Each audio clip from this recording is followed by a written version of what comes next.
എല്ലാവർക്കും ഫിസിക്സിലെ മറ്റൊരു വീഡിയോയിലേക്ക് സ്വാഗതം.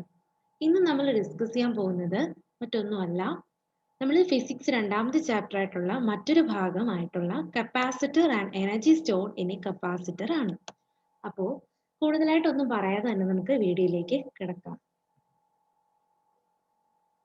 ആദ്യം തന്നെ നമ്മൾ അറിയേണ്ടത് എന്താണ് കപ്പാസിറ്റർ എന്നാണ്.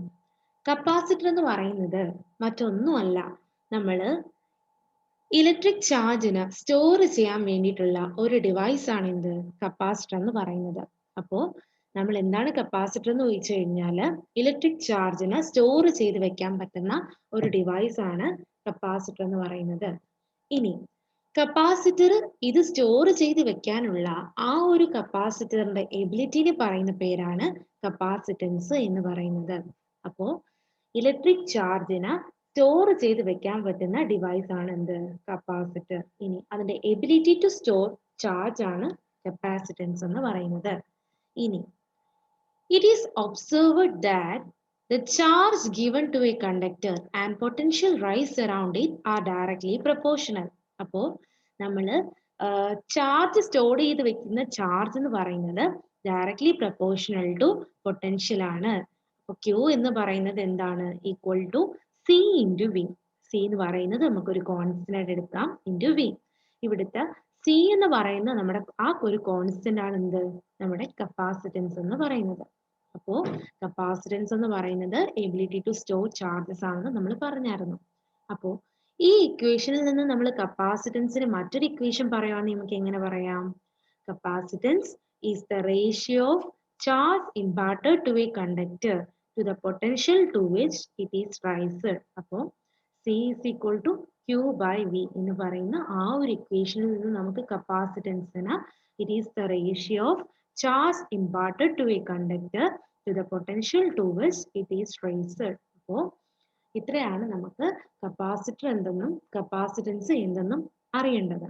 ഇനി കപ്പാസിറ്റൻസിന്റെ യൂണിറ്റ് എന്ന് പറയുന്നത്, കപ്പാസിറ്റൻസിന്റെ SI യൂണിറ്റ് എന്ന് പറയുന്നത് ഫാരഡ് ആണ്.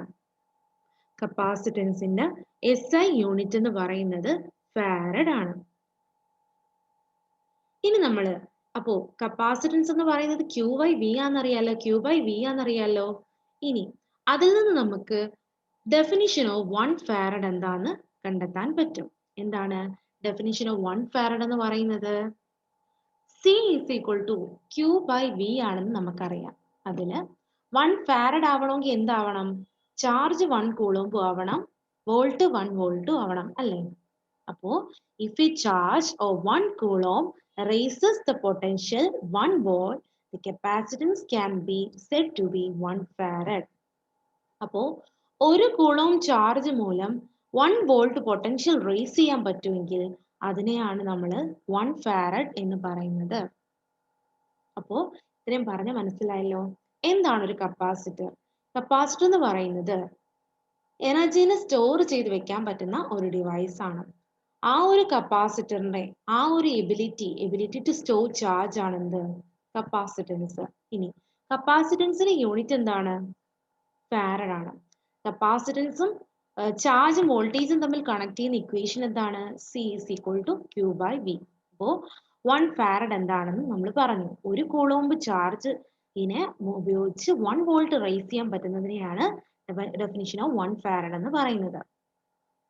ഇനി പ്രിൻസിപ്പിൾ ഓഫ് കപ്പാസിറ്റർ, ഒരു കപ്പാസിറ്ററിന്റെ പ്രിൻസിപ്പിൾ എന്താണെന്നും ഉണ്ട് നമുക്ക് അറിഞ്ഞിരിക്കണം.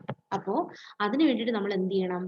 Consider A capacitor which is given a charge Q so that potential around is raises by V. അപ്പോൾ പ്രിൻസിപ്പിൾ ഓഫ് കപ്പാസിറ്റർ നമ്മൾ പറയുമ്പോഴത്തേക്ക് നമ്മൾ ആദ്യം എന്ത് ചെയ്യുക? ഒരു ചാർജ് കൺസിഡർ ചെയ്യുക, ഒരു കപ്പാസിറ്റർ കൺസിഡർ ചെയ്യുക, അതിന്റെ ചാർജ് Qവും പൊട്ടൻഷ്യൽ എന്ത് ചെയ്യുക? Vയും ആണ്. Q എന്ന ചാർജ് മൂലം അവിടെ V എന്ന് പറയുന്ന ഒരു പൊട്ടൻഷ്യൽ റേസ് ഉണ്ടായി. First C equal to Q by V ആണെന്ന് എടുക്കുക. Let another earthed conductor be placed very close to the first. അപ്പോൾ ആദ്യം നമ്മൾ ഒരു കപ്പാസിറ്റർ എടുത്തു. ആ കപ്പാസിറ്ററിന് ചാർജ് Qവും V എന്ന് പറയുന്ന പൊട്ടൻഷ്യലും ആണ്. അതിന്റെ അടുത്തോട്ട് തന്നെ നമ്മൾ ഒരു എർത്തഡ് ആയിട്ടുള്ള ഒരു കണ്ടക്ടർ പ്ലേസ് ചെയ്യുക. Then inductive it gets negative charge inductive effect മൂലം അവിടെ എന്താണ് അതിന് നെഗറ്റീവ് ചാർജ് കിട്ടും and potential around the combination decreases by B dash. അപ്പോൾ ആ പൊട്ടൻഷ്യൽ എന്ന് പറയുന്നത് എന്താവും ഡിക്രീസ് ചെയ്യും. അപ്പോൾ new capacitance C dash is equal to Q by V dash ആവും. അപ്പോൾ ഫസ്റ്റ് ഒരു കപ്പാസിറ്റർ കൺസിഡർ ചെയ്യുക, അതിന്റെ ചാർജ് ക്യൂ എന്നും അപ്പോൾ അവിടുത്തെ പൊട്ടൻഷ്യൽ റേറ്റ്സ് വി ആണ്. അതിന്റെ അടുത്തോട്ട് മറ്റൊരു കണ്ടക്ടർ പ്ലേസ് ചെയ്യുക, എർത്തഡ് ആയിട്ടുള്ളത് പ്ലേസ് ചെയ്യുക. അപ്പോൾ അതിന്റെ നെഗറ്റീവ് ആയിട്ടുള്ള ഒരു ചാർജ് ഇതിനെ ഇൻഡ്യൂസ് ചെയ്യും. അപ്പോഴുള്ള പുതിയ പൊട്ടൻഷ്യൽ വി ഡാഷ് ആയിരിക്കും. അപ്പോഴുള്ള ന്യൂ കപ്പാസിറ്റൻസ് സി ഡാഷ് ആയിരിക്കും. V dash is very much less than B, hence C dash will be very much greater than C. അപ്പോൾ സി എന്ന് പറയുന്ന ഒറിജിനൽ ആയിട്ട് നിന്ന് കമ്പയർ ചെയ്യുമ്പോഴത്തേക്കും ഇവിടെ എന്തായിരിക്കും സി ഡാഷ് കൂടുതലായിരിക്കും. സി ഡാഷ് എന്ന് പറയുന്നത് മറ്റേതുമായിട്ട് കമ്പയർ ചെയ്യുമ്പോൾ കുറവായിരിക്കും. ഇനി അടുത്ത ഇമ്പോർട്ടന്റ് ആയിട്ടുള്ള മറ്റൊരു പോർഷൻ എന്ന് പറയുന്നത് energy stored in a capacitor ആണ്. Energy stored in a capacitor half C V square ആണ് എനർജി സ്റ്റോർഡ് ഇൻ എ കപ്പാസിറ്ററിന്റെ ആ ഒരു ഫൈനൽ ഇക്വേഷൻ. ഇനി അതിലോട്ട് നമുക്ക് എങ്ങനെ എത്തിച്ചെല്ലാന്ന് നമുക്ക് നോക്കാം. അപ്പോ ഒരു കപ്പാസിറ്റർ എന്ന് പറയുന്നത് എന്തിനെ സ്റ്റോർ ചെയ്യാനുള്ളതാണ്? ചാർജിനെ സ്റ്റോർ ചെയ്യാനുള്ളതാണ് അല്ലേ? അപ്പോ അതിലെങ്ങനെയാണ് എനർജീനെ സ്റ്റോർ ചെയ്യുന്നത് എന്ന് നമുക്ക് നോക്കാം. ഫസ്റ്റ് നമ്മൾ എന്ത് ചെയ്യുക? Consider a parallel plate capacitor whose initial charge is 0. അപ്പോൾ ഒരു പാരലൽ പ്ലേറ്റ് കപ്പാസിറ്റർ നമ്മൾ കൺസിഡർ ചെയ്യുക. അതിന്റെ ഇനിഷ്യൽ ചാർജ് എന്താണ്? 0 ആണ്. എന്ന് വെച്ചാൽ ഇനിഷ്യലി അതിൽ ചാർജ് ഒന്നും സ്റ്റോർ ചെയ്തിട്ടില്ല. ഇനിഷ്യൽ ചാർജ് എന്ന് പറയുന്നത് ഉണ്ടോ അതിൽ? ഇല്ല, 0 ആണ്. We have to increase the charge Q. The charge are given in terms of dq. അപ്പോൾ 0 എന്ന് പറയുന്ന ചാർജ് 0 ആയിട്ടുള്ള കപ്പാസിറ്ററിന് നമ്മൾ എന്ത് ചെയ്യുക? അതിൽ നിന്നും കൂട്ടി പ്ലസ് ക്യൂവിൽ എത്തിക്കാൻ പോവുകയാണ്. ഡി ക്യു ലെവലിലാണ് കൂട്ടുന്നത്. At an instant let Q be the charge on the first plate. അപ്പോൾ ഏതോ ഒരു ചാർജ് നമ്മൾ ചെയ്തുകൊണ്ടിരുന്നപ്പം ഏതോ ഒരു കണ്ടീഷൻ എടുത്തപ്പോഴത്തേക്കും ഫസ്റ്റ് പ്ലേറ്റിൽ പാരലൽ പ്ലേറ്റ് ആണ്, ഫസ്റ്റ് പ്ലേറ്റിൽ എന്ത് കിട്ടി? Q എന്ന് പറയുന്ന ഒരു ചാർജ് ആയി. Then potential difference between the plates at the instant will be. അപ്പോൾ അവിടുത്തെ പൊട്ടൻഷ്യൽ വി എന്ന് പറയുന്നത് Q ബൈ സി ആയിരിക്കും. Small Q by small C ആയിരിക്കും അവിടുത്തെ വോൾട്ടേജ് എന്ന് പറയുന്നത് അല്ലെങ്കിൽ പൊട്ടൻഷ്യൽ എന്ന് പറയുന്നത്.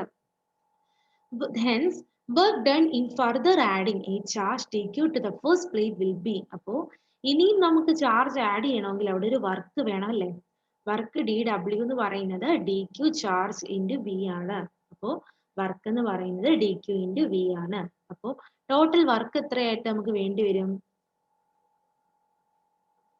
0 എന്ന് പറയുന്ന ആ ഒരു ഇതിൽ നിന്നും Q ചാർജ് വരെ നമുക്ക് ചാർജ് ചെയ്യണം. അവിടുത്തെ വർക്ക് എന്ന് പറയുന്നതാണ് നമ്മുടെ എനർജി അല്ലേ? dq into Q by C ആണ് അവിടുത്തെ നമ്മുടെ വാല്യൂ. അതെങ്ങനെ കിട്ടിയെന്ന് അറിയാമോ? വർക്ക് എന്ന് പറയുന്നത് 0 to Q dw ആണ്. 0 to Q dw ആണ്. അപ്പോൾ dw എന്ന് പറയുന്നത് dq ഇൻറ്റു ബി ആണ്. അപ്പോൾ നമുക്കറിയാം C is equal to Q by V ആണെന്ന് നമുക്കറിയാം. അതിൽ നിന്ന് ഇവിടെ വോൾട്ടേജിന് പകരം ഇവിടെ Q by C നമ്മൾ എടുത്തിരിക്കുകയാണ്. അപ്പം ഇവിടെ 1 by C വെളിയിൽ ഇട്ടിട്ട് integral 0 to Q dq integral Q raise to 1 dq എന്താണ് ഇവിടെ നമ്മൾ കൊടുത്തിട്ടുണ്ട്. അപ്പോൾ Q റൈസ് ടു 1 ആണെങ്കിലോ Q raise to 1 plus 1 by 1 plus 1. അപ്പോൾ ഇവിടുത്തെ ലിമിറ്റ് എന്താണ്? 0 to 2 നമ്മൾ കൊടുക്കുക. അപ്പർ ലിമിറ്റും ലോവർ ലിമിറ്റും 0 to 2 നമ്മൾ കൊടുക്കുക. അപ്പൊ നമുക്ക് ഏത് വാല്യൂ കിട്ടും? ഹാഫ് സി വി സ്ക്വയർ അല്ലെങ്കിൽ ഹാഫ് സി ക്യൂ സ്ക്വയർ. അപ്പൊ നമുക്ക് ഇതെന്താണ്? സി ഇസ് ഈക്വൽ ടു പല രീതിയിൽ എഴുതാം. അപ്പൊ ഈ Q C is equal to Q by V അല്ലേ? അത് വെച്ചിട്ട് നമുക്ക് എന്ത് എഴുതാം? ഈ C is equal to Q by V എന്നുള്ളത് Q is equal to C V കൊടുക്കുക അല്ലേ? സി വി കൊടുത്ത് എഴുതുവാണെങ്കിൽ ഹാഫ് സി വി സ്ക്വയർ എന്നും നമുക്ക് കിട്ടും. കണ്ടേ? എനർജി ഈസ് ഈക്വൽ ടു എന്താണെന്ന് final equation Q square by 2c എന്ന് എഴുതാം. ക്യൂ സ്ക്വയർ ബൈ 2c അല്ലെ? Q is equal to C V കൊടുക്കുമ്പം ഫൈനലായിട്ട് അപ്പൊ ക്യൂ സ്ക്വയർ ബൈ 2c എന്ന് പറയുന്ന ഇക്വേഷൻ നമ്മൾ എടുക്കാം. Q equal to C V substitute ചെയ്ത ഫൈനൽ ഇക്വേഷൻ ആയിട്ടുള്ള ഹാഫ് സി വി സ്ക്വയർ നമുക്ക് കൺസിഡർ ചെയ്യാം. ഇനി ഒരു പ്രോബ്ലവും കൂടെ നോക്കാം. Energy stored in a capacitor വെച്ചിട്ടുള്ള ഒരു പ്രോബ്ലം ആണ്. A parallel plate capacitor with plate area 4 millimeter square and plate separation 2 millimeter is connected to a 100 volt supply. Find the energy stored in a capacitor. അപ്പോൾ ആദ്യം തന്നെ നമ്മൾ ചെയ്യേണ്ട എന്താ? എനർജിയുടെ ഇക്വേഷൻ നോക്കുക. ഹാഫ് സി വി സ്ക്വയർ അല്ലേ എനർജിയുടെ ഇക്വേഷൻ. അപ്പോൾ ഇവിടെ തന്നിരിക്കുന്ന ക്വാണ്ടിറ്റീസ് എടുത്ത് എഴുതുക. ഏരിയ 4 millimeter square ആണ് തന്നിട്ടുണ്ട്. അപ്പോൾ 4 into 10 raised to minus 6 ആണ്. D distance 2 millimeter 2 into 10 raised to minus 3 കൊണ്ട് ഇൻറ്റു ചെയ്യുമ്പം മീറ്ററിലോട്ട് ആക്കാം. അടുത്ത കപ്പാസിറ്റൻസിന്റെ value A epsilon 0 by D ആണ്. എന്ന് വെച്ചാൽ പാരലൽ പ്ലേറ്റിന്റെ കപ്പാസിറ്ററിന്റെ ഇക്വേഷൻ ആണ് A epsilon 0 by D.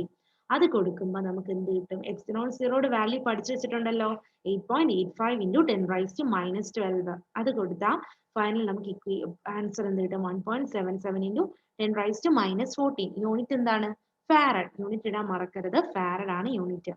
ഇനി ബി എത്രയാന്ന് തന്നിട്ടുണ്ട്? 100 വോൾട്ട് ആണ്. അത് ഇടുമ്പം ഹാഫ് സി വി സ്ക്വയർ നമുക്ക് കിട്ടുമ്പോൾ നമുക്ക് ഫൈനൽ ആൻസർ എനർജിയുടെ യൂണിറ്റ് ജൂൾ ആണ്. 8.85 into 10 raised to minus 11 നമുക്ക് കിട്ടും. അപ്പൊ നമ്മൾ ഇന്ന് പഠിച്ച മൊത്തത്തിൽ എന്തൊക്കെയാന്ന് നമുക്കൊന്ന് നോക്കിയിട്ട് നമുക്ക് ക്ലാസ് ഇവിടെ അവസാനിപ്പിക്കാം. കപ്പാസിറ്റർ എന്താണ്? കപ്പാസിറ്റർ എന്ന് പറയുന്നത് എനർജി സ്റ്റോർ ചെയ്യാൻ വേണ്ടിയിട്ടുള്ള ഒരു ഡിവൈസ് ആണ്. അതിന്റെ എബിലിറ്റി ടു സ്റ്റോർ ചാർജ് എന്താണ്? Capacitance. C is equal to Q by V ആണ് ഇതിന്റെ ഇക്വേഷൻ. ഇനി അതിന്റെ SI യൂണിറ്റ് ഓഫ് കപ്പാസിറ്റൻസ് എന്താണ്? ഫാരഡ്.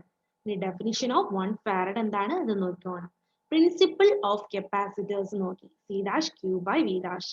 ഇനി energy store in a capacitor ആണ്. അതിന് വേണ്ടിയിട്ട് ഒരു പാരലൽ പ്ലേറ്റ് കപ്പാസിറ്റർ എടുക്കുക. ഇതിൽ ഇനിഷ്യലി ചാർജ് 0 ആണ്. അതിനെ DQ എമൗണ്ടിൽ ചാർജ് ചെയ്യുന്നു.